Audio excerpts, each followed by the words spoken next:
എന്തോ ആലോചിച്ച് തനിയെ ചിരിക്കുന്ന സഹയാത്രികയോട്. വട്ടായോ എന്ന് ചോദിച്ചപ്പോൾ, ഞാൻ ആലോചിക്കുമായിരുന്നു ചേച്ചി. കുക്കറിലിട്ട് വേവിച്ചും പാമ്പിനെ കൊണ്ട് കൊത്തിച്ചും ആസിഡ് ഒഴിച്ചും കത്തി കൊണ്ട് കുത്തിയും കഴുത്തറുത്തും വെള്ളത്തിൽ മുക്കിയും വിഷം കൊടുത്തും വണ്ടി ഇടിപ്പിച്ചും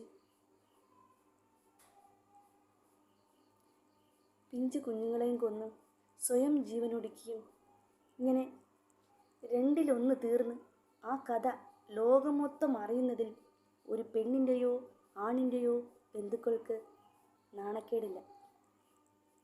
അറ്റ് ദ സെയിം ടൈം മാനസികമായി പൊരുത്തപ്പെടാനാകാത്ത ഒരുവനിൽ നിന്ന് ഒരു പെണ്ണിറങ്ങി വന്നാൽ, മാനസികമായി പൊരുത്തപ്പെടാനാവാത്ത ഒരു പെണ്ണിൽ നിന്ന് ഒരാണിറങ്ങി വന്നാൽ അതവർക്ക് വലിയ നാണക്കേടാണ്. അതെന്താ അങ്ങനെ?